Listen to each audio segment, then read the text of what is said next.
Welcome to Real Estate Coaching Radio, starring award-winning real estate coaches and #1 international best-selling authors, Tim and Julie Harris. This is the #1 daily radio show for realtors looking for a no BS, authentic, real-time coaching experience. What's really working in today's market, how to generate more leads, make more money, and have more time for what you love in your life. And now your hosts, Tim and Julie Harris. We are back. As promised, today we're diving deep into the commission sharing lawsuit as pertains to real estate agents. Those of you who are listening, thousands of you listen every day, are primarily agents, boots on the ground, the ones making the transactions actually happen. We're not going to waste a lot of time talking about the highfalutin things happening with brokers and the rest of it. We might sprinkle some of that in just because it's kind of interesting. But what we're going to be doing today is giving you guys some scripts, some actual techniques, how to communicate with your buyers and your sellers, because there is going to be a tsunami of confusion, at least for the next 60 to 90 days, about this subject that's going to be happening, not just from fellow real estate practitioners, but also from buyers and sellers. So what we want you to do is clear your mind of how things used to work, and we want you to focus on how things are working now, and certainly starting in July 1st. Again, this is going to be a real drill down. We're going to go through this information relatively quick. All of our notes, including the scripts, are available on our new newsletter, but you have to subscribe. The newsletter itself is going to have full notes of all of our podcasts. iTunes and Spotify and Stitcher and all the other places will not allow us to put all our notes in anymore. Well, probably because we have too many notes. Mm-hmm. Go, Julie. But the reality of it is you definitely want these scripts. So you're going to want to subscribe ASAP to harrisrealestatedaily.com, harrisrealestatedaily.com. And the link to subscribe is down below. And that is free. So the newsletter is free, harrisrealestatedaily.com. And you can download all the past notes, including the notes, which are actually scripts to use when talking with buyers and sellers about all this bugaboo with regards to the commission sharing stuff. And so you definitely need this information. Julie?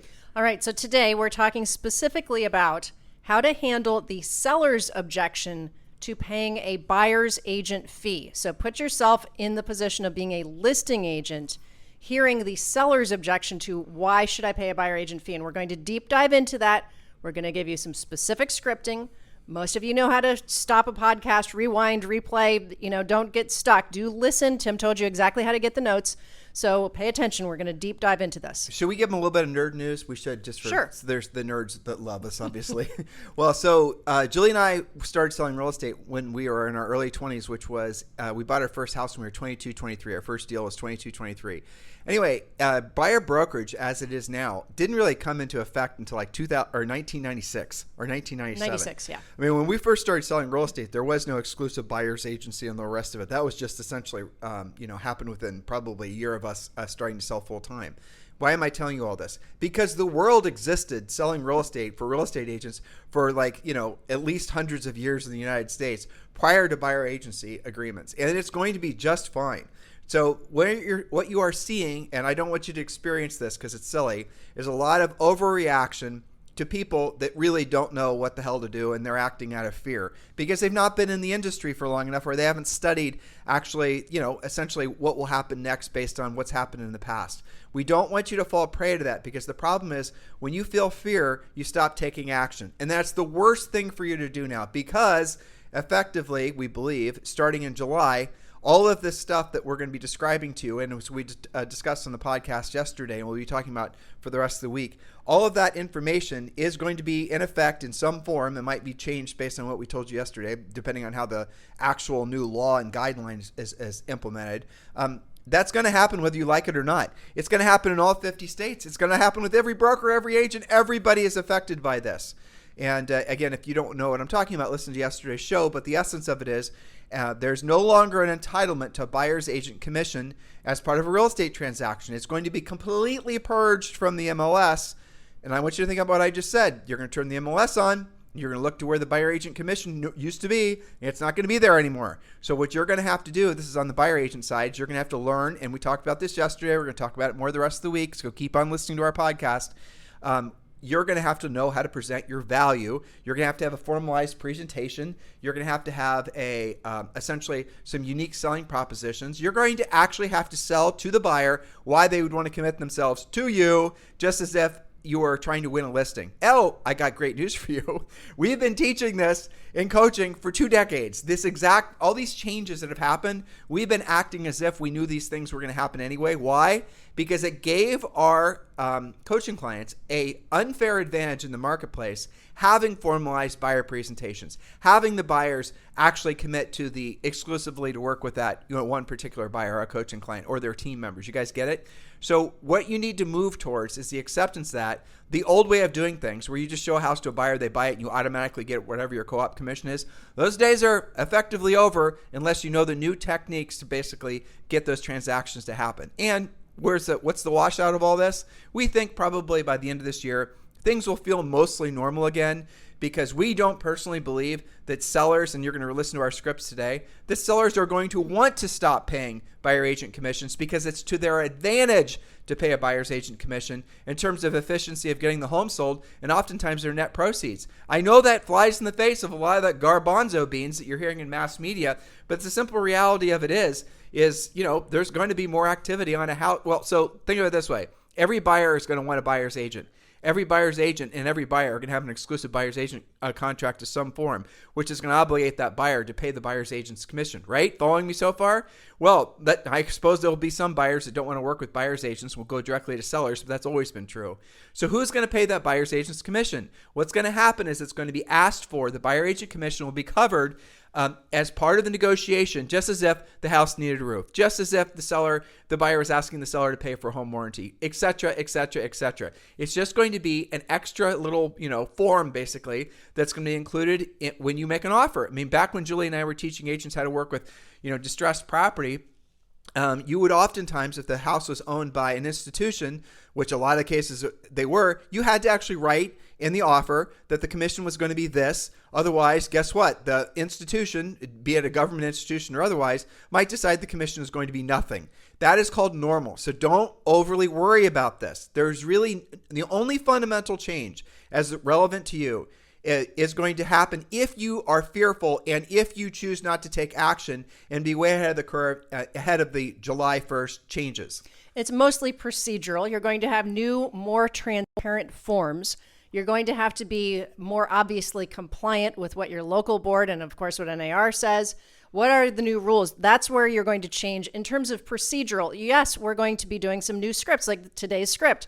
How to handle the seller's objection to paying a buyer's agent fee. What you were talking about, which we also started back when the original Sitzer thing came out, was from a buyer agent standpoint, how to create value and have that buyer be committed to you. That's one side of the conversation. But what about when a seller says, hey, I've read the headlines too, and I hear we don't have to pay that anymore. That's what we're talking about today.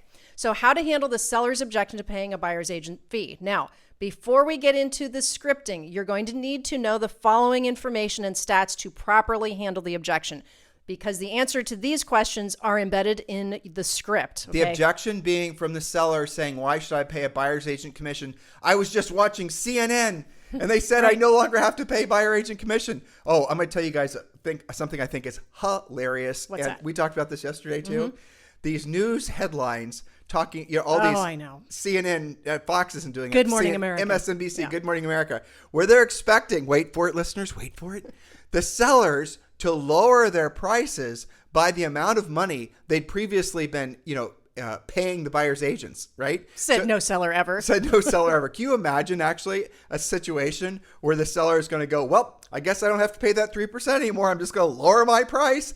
That will never happen. But this is the type of asininity, I think I just made that word up, that's happening in the marketplace. And this is the kind of stuff that's being, poured into your consumers. So you're going to have to be incredibly knowledgeable. So frankly, you're more relevant than ever in this new market. That's right, because knowledge equals confidence, ignorance equals fear. So here are some things for you to research before you get fluent at this script.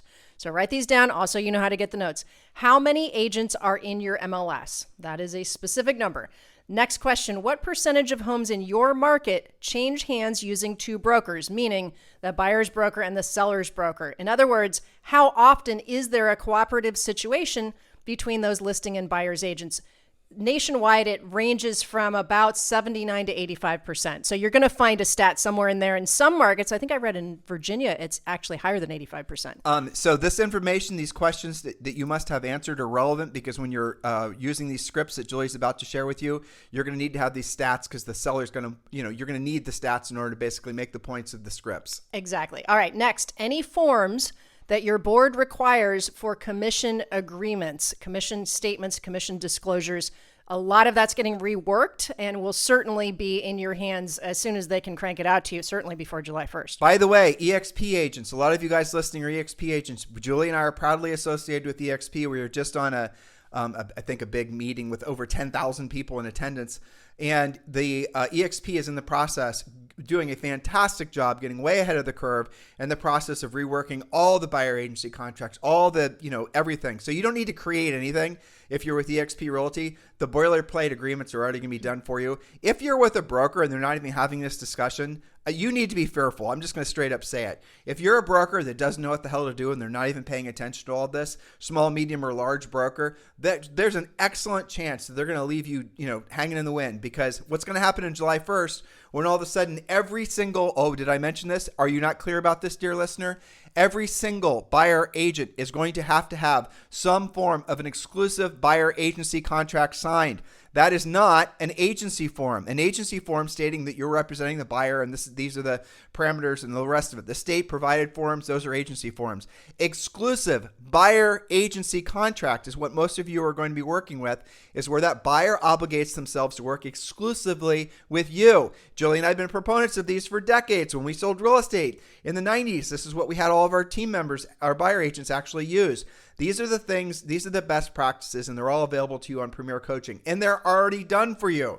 So you want to know what your buyer agent presentation will look like? We've already done it for you. You want to know how to overcome buyer scripts and objections? We've done it for you. You want to know basically the whole entire process so you can get way ahead of the curve for these looming changes come mid-year? We've already done it for you. Join Premier Coaching, and the best part, you can join and get for free, and the first 30 days is free. The link to join is down below in the show description, or you can just go to premiercoaching.com, premiercoaching.com. Please do not wait. If you wait, you're going to find yourself, we're frankly out of business probably by the end of this year. Do not wait. Share this podcast with every agent that you even mildly care about, sure, right? So they can be relevant too, because this will be the end of times for agents who are not following these procedures, because I'm going to say it again.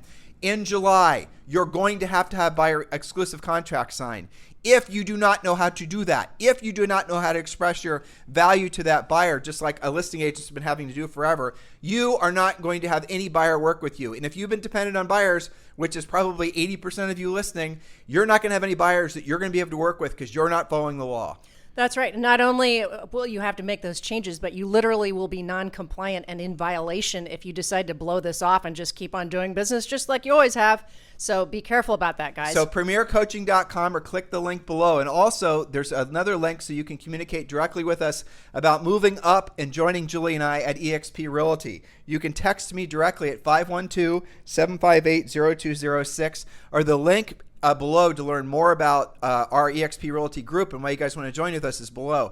Literally thousands of agents have joined with Julie and I in eXp Realty. It is our pleasure. It is our honor. Frankly, we feel like it's our duty to help as many of you through these troubled times as possible. And the next natural step for all of you is to join us with at eXp Realty. You can text me directly at 512-758-0206. 512-758-0206. That's if you're ready to join and you're ready to choose your sponsor, Julie and I, or you can scroll down below and just click the link to learn more about our eXp Realty group. All right, so 2 more things to know before we get into the actual script. What percentage of your listings do you sell yourself? Now, some of you don't have that percentage as of yet, or it hasn't been that many, so find out what your brokerage numbers are, and you will have the answer to that. That may come out in the conversation as you get into the script.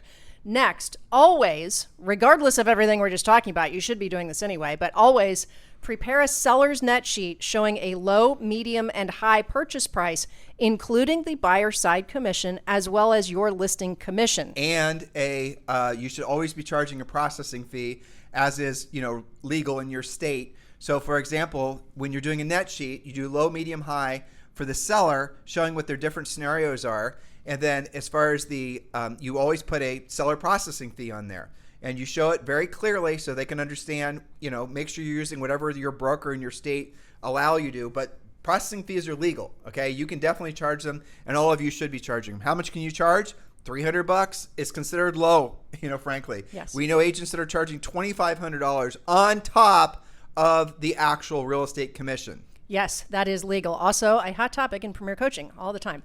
All right, so on to the script. Seller's objection to you, their potential listing agent. Now, this is going to come in at least 3 flavors, but it's all basically the same objection. You want me to be the seller? Sure. Okay, so we can play along, have fun? I will try. Yes. Can I be an ornery seller just to give you a hard time? Is there any other kind?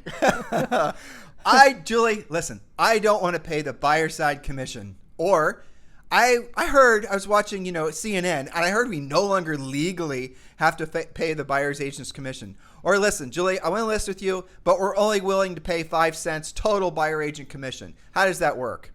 All right, again, note to self, it's all the same objection. Essentially, Tim, the seller, says, I don't want to pay for the buyer's agent. That's what all 3 of those versions are. Okay, now I'm the agent. Well, Tim, that's true. You're not required to offer the buyer's agent a commission, but you should at least consider paying it. Oh, sorry, I'm off script. Now, you want the seller to say to you. You want the seller to then react. Well, why is that? Why would I want to pay it? Okay, I'm glad you asked, Tim. You should at least consider compensating an agent who brings the buyer for your home. There are 10,000 agents who belong to our local MLS. This is why you need to know your own number. There are, let's just say, 10,000 agents who belong to our local MLS. Now, the MLS is the primary tool that agents use to find homes to show the buyers they're working with. We want all of those agents to be excited to show your home to their qualified and motivated buyers. If your house is right for their clients, we want them to write you an acceptable offer. Wouldn't you agree? Heck yeah, that makes sense. That's right. So we need to be able to compensate those agents for their hard work. About 85% of recent closings happened using both a buyer and seller agent in cooperation. Now, those buyer's agents are compensated not just for just finding the right house for their buyer client, but making sure that their financing is in line, that they handle the inspections properly, and that all the other things they do for their part of the transaction. For this reason, you may want to offer to pay the buyer's agent, and there may be a little discussion there, but let me interject, okay? Yes. So here's the thing. Here's the reason Julie wanted you to do 3 net sheets. And I don't know if you have It's this okay. in there, cut me off. It's the close, but it's okay. Is it? The net sheet part is the close. Okay, well then I won't spoil your notes. That's okay. This is ongoing in discussion. It's Okay. totally fine. All right. So back to I'm the agent. So buyers in today's market have to come up with a whole lot more money to purchase a home than they did just a couple of years ago. Just a couple of months ago. Or months ago, right? And you should be making this conversational as we're doing. Between the higher purchase prices, larger down payment funds as a result of the higher purchase prices, and bigger monthly payments, there's just not that much left over to pay out of pocket for another expense. They're stitching together lots of funds to potentially purchase a home, hopefully your home. If they have to also pay out of pocket for their agent, it could work against us. They could be taken out of the market completely, or at least out of the market for listings that don't include their buyer agent's commission. It's also not entirely up to the agent to decide which homes they show or don't show to their qualified and motivated buyers. The buyers themselves may ask to only see homes that include their agent's fee, or at least ask for those homes to take priority when setting up showings. I'm sure you'll agree, Tim, that we don't want to limit our buyer pool if we don't have to. You might want to offer to compensate the other agent. Now that's very wordy, so you guys are going to want to, definitely shorten it up and use our philosophy about scripts is you memorize it first, you internalize it, and then you personalize it. Don't just rushing to personalize it. It's very important. And also, Julie's script, this is what another prediction that we have. We're going to share this with you guys on Friday, but it's important we interject this now. We believe that government financing, the FHA, VA, all of the rest of it, are going to allow for a certain percent of the buyer's agent's commission to be financeable as part of the transaction.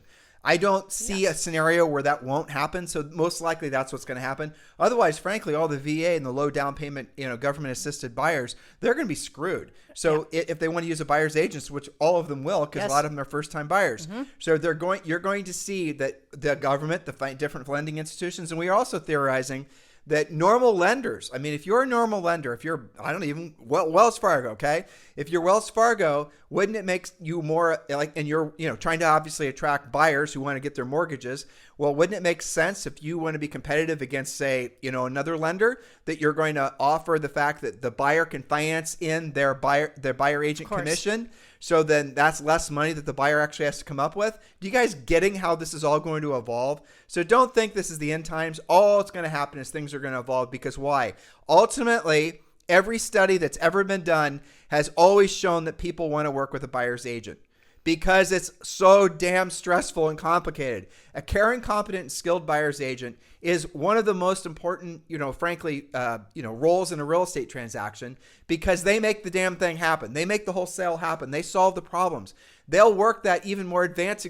Have you guys ever had a real estate client who is as nice as, freshly fallen snow, the sweetest people? This is the old lady that during church, she'll, bring you a bag of cookies, whatever it is, right? The nicest person ever. But as soon as you list Grandma Betty's house, she turns into some demonic beast. Have you guys ever experienced that? Why? I did for a while.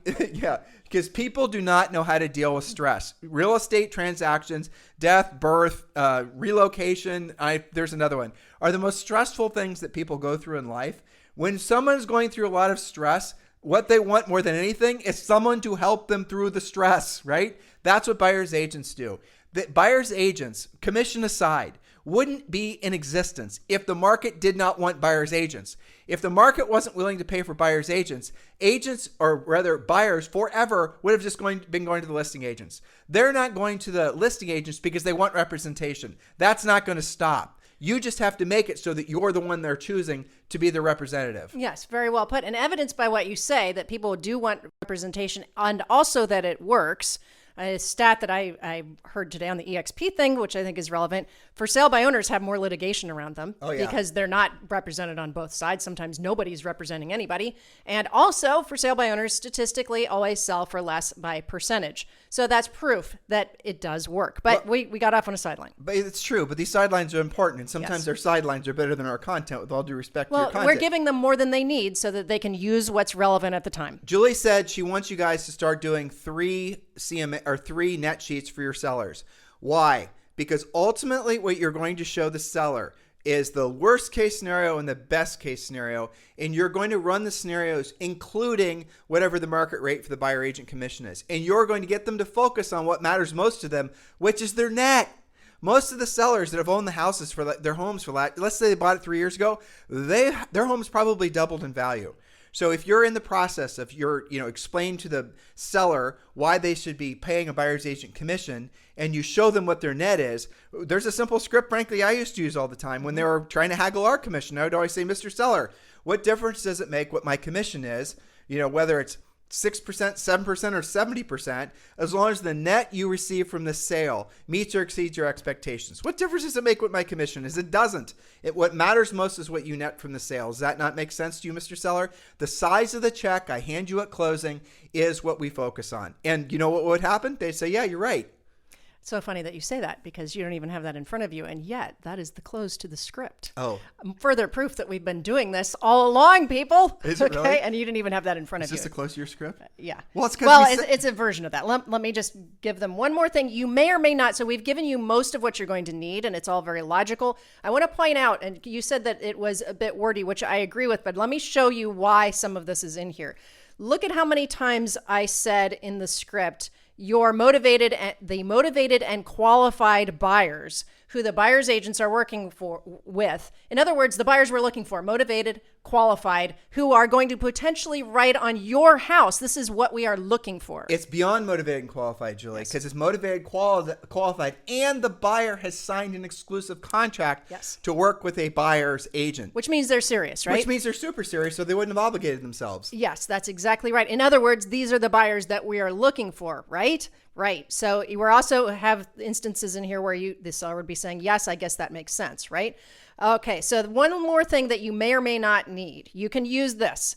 Let me ask you this, Tim. Remember, I'm the agent, you're the seller. Got it. When you bought your home, was your buyer's agent fee covered through the purchase contract, or did you pay your agent out of pocket? Well, it was included, right? I didn't pay my buyer's agent anything. Right. So you did pay it, but it was maybe part of the purchase price. We could look at it that way, right? I suppose, yeah, that's probably part of the deal, yeah. Well, if it hadn't been, Tim, what would you have done? Well, I mean, I don't know, because frankly, we probably didn't have the money to buy the house. If we had to pay a buyer's agent commission, it would have been impossible for us to come up with a down payment, not to mention the fact that we had to do some improvements to the property when we bought it. So, yeah, in all reality, if we had to pay an additional fee, we wouldn't have been able to buy the house. We may be still renting. And in fact, you may be in that position when we get this house sold because you also want to buy yourself, right? Oh, you're right. So when I go to put my house for sale, when I sell this house, you're saying I'm going to have to pay the buyer's agent commission on. I'm going to have to pay my own buyer's agent commission on the house I'm buying. No. There you go, full circle, right? Now, the sellers probably you may ask them, if we applied today's new rules that you read about in the headlines, would you have paid out of pocket? You're going to say, I got it, Julie. No, I know probably. it's seller. I got the Okay. script thing down now. sure. No, probably not. I mean, I don't know what I would have done, but probably not. Well, exactly. Well, me neither. I mean, back then, prices weren't even so high. In fact, did you know that in just the past 3 years, nationwide home prices have gone up by an average of 48%? I mean, a 20% down payment on your home is like 120 grand. So we should at least consider not making a buyer have to come up with even more money than they need to close on your home, right? Yeah, I get it. And, on a side note, this might, if you're like people are predicting that prices are going to have to fall, that is total bullshit. If anything, the prices are going to increase because commissions aside, that's just such a minor issue. It's supply and demand. It's supply and demand, and it's inflation, and it's demographics, and It's the still idea, a seller's market. exactly. And the idea that prices are going to fall is just preposterous. That I can't even fathom how that could be true. Absolutely not. Step away from the headlines, guys. All right, so there's also another little bonus script. Again, the rule is don't sell with blah, blah, blah if you can just be done with blah and blah, but we're giving you everything you could use. You could say next, even if you don't decide to cover the buyer's agent compensation, some buyers might want to see your home anyway, and they might even want to buy them. That would be buy your house. That'd be great. But if those buyers can't afford their agent, they can legally and ethically ask their agent to be paid as a seller's concession. That's what we were talking about at the top of this podcast, as a seller's concession. Just like they can ask us to pay for repairs or contribute to their closing costs, it's all negotiable. In fact, 50% of sellers historically do pay some sort of concessions through negotiations. Stop there. That's pretty normal. That's really important. So 50% of all real estate transactions, you guys know what I'm talking about, there's something happening from the seller passing some value back to the buyer. It might be a repair. It might be a new hot water tank. It might be whatever it's going to be, a pool table, right? Even in a hot seller's market, that's true. Even in a hot seller's market. So what will most likely happen is if the seller's just simply not willing to pay the buyer's agent commission, the buyer will ask for it as some sort of concession that the seller is going to contribute, like it's always been done in every real estate transaction since we were living in caves. Right. So back to it is pretty normal. Now, this is fine if they ask for it as a seller's concession. You might expect that. And it has actually always been legal, but it can potentially complicate the purchase agreement and sometimes even hinder the buyer's ability to obtain financing. Though we do believe that FHA, VA, and USAA will actually make it so that you can get your buyer's agent commission rolled in. Finance it in. And even if that does not necessarily sync up with the appraisal. True. And that is a moving target because right now they have rules that you can't put it's a percentage. One is for FHA, one's for VA, one's 3%, one's 6% that you can't go over. You can't, like you couldn't tack on 20% to cover everything that you ask for. So this is going to be a change here. And you guys, Julie, in some of the most expensive areas, you can get an FHA loan for what's up to $1 million or something? Yes, that's true. So know what your FHA loan limits are because what this could be is an actual huge home run for the FHA. If they're the only ones allowing buyer agent commissions to be rolled in, the banks are screwed. I mean, I don't know what they're going to do. But and it could happen. This is what's going to happen. That's right. And we will let you know on the podcast and in coaching if that goes down. But you do still, on this day and time, you need to be sensitive to the potential appraisal issues. And some other programs may not allow for a commission concession to be included, depending on what else is in the transaction, too. So we don't want to add potential pitfalls to finalizing your sale. We should consider including a buyer's agent compensation in the terms of the listing. Now's where we pivot to your favorite close. based on the comparables, if we were to do so, the net proceeds to you based on your net sheet would be between X and X. Remember, you're using a low, medium, and high. So based on your range, your net proceeds, Mr. and Mrs. Seller, would be between X and X. This accounts for all of the comparable sales we've looked at in our pricing strategy, which did, by the way, have buyer compensation included in those comps via the price. Is that enough for you to make the move, Tim? I like my script better, but yeah. Well, I'm reminding them, what did I put in there? The comps we're using also had buyer I know. commission. I'm not saying yours isn't better. I just like mine better because yours is more. Well, it's because I used it thousands of times, and we've used it, and we've taught hundreds of thousands of agents to use, and it really does work. Because what you're doing is you're moving the seller. Like, you imagine a seller looking at, for example, the cost to inspect the gas line or something for $80 and go, I'm not paying that $80 inspection. I'm not paying that title insurance. I'm not paying this. I'm not paying that. I'll give you guys an advanced coaching tip. If you don't make commission an issue, most times the seller doesn't anyway. They don't want to be in conflict with you. They don't want to haggle with you. They don't want to negotiate with you. They don't want to, sit across the table from you after they, spent all day at work dealing with their grouchy children, whatever, and their dog that bit them, whatever, right? They don't want to have to actually then, spend their evening time haggling out some commission rate. You got to make it so that you're presenting professionally. This is true on the buyer side now because you guys have to formalize that process. Always been true on the seller side. Send a pre-listing pack. Show them a flexible fee commission structure. Show them their net sheets. Follow our system and Premier Coaching. The easy salad days are over. They've been over. They frankly ended 3 years ago, and now they're officially over in July. Julie and I have been doing our best on this podcast, thousands of podcasts, like over 5,000 podcasts. We have never once deviated in the past 14 years of doing this podcast, in 20 years plus of coaching, from exactly what we're telling you to do now, because we knew that the buyer agent commissions were no longer going to be an entitlement to the transaction, because frankly, it didn't make sense to us. And we knew eventually the buyer agent commissions were going to have to go down. They did. We knew eventually they were going to have to be separate from the real estate transaction. They are. This is all stuff that if you guys have been in the business as long as we have, is very obvious. It was very obvious that was the direction that the market was going to take us. You guys can say it was because of the attorneys. You guys can say it was because of the laws. You guys can say it was the Department of Justice. All of those things are also part of market forces. And it was clear to us that was the direction the market forces were going. Should you be in fear and panic about this? Hell no, because this gives you an advantage. If you have on the buyer side, your buyer presentation down, if you have your skills down, your scripts down, if you know all these things you have to learn, it's no longer about, let's just meet at Starbucks and I'll show you 3 houses, right? It's no longer about, well, we just have to do this agency form. We'll sign it after I show you a few houses. You're going to have to formalize your process. But how long will all your competitors in your marketplace that only work with buyers or primarily work with buyers, how long will they take to actually learn what you now know you're going to have to learn because you're going to join Premier Coaching? I'll explain it. Most of them never will. Most of them are going to wait too long. Most of them, they're going to wait till like August, September, October. Or until they get a violation and have to change course. Or they lose their license. And then they're going to discover that they should have been actually taking all this seriously. But you're going to have learned about this months before it became the new rule. And you're going to be an expert at presenting. You're going to have all the best buyers working with you. You're going to actually have finally become the best version of yourself as a real estate practitioner, which means that's you helping people solve a problem, which is buying or selling real estate. Yes. So thank you for that. Very well put. Before any of you freak out that you are going to now have to finally professionally present the seller's net sheets for your close. Let's take them just back to the script so we can finish this, right? So remember, you're saying after you look at the net sheets, you're going to walk away with between X and X. This accounts for everything we've talked about, plus the buyer compensation, all of your closing costs, et cetera, et cetera. Is that enough for you to make the move?